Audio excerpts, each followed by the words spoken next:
Hello Dinja, it's Misha Kirsty agus Shine me and Jew Mo Dhachaidh.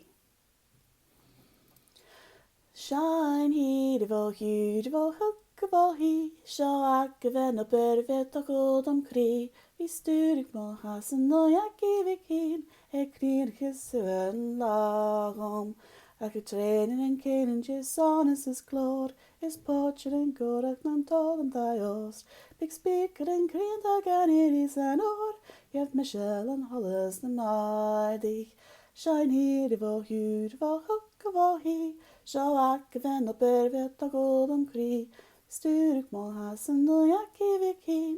e clear his and lagom shall hal en ashik en vasket en kröv en boog en beklanet sig jelek de eul shall akkiv mo Dhachaidh sit aki mo gal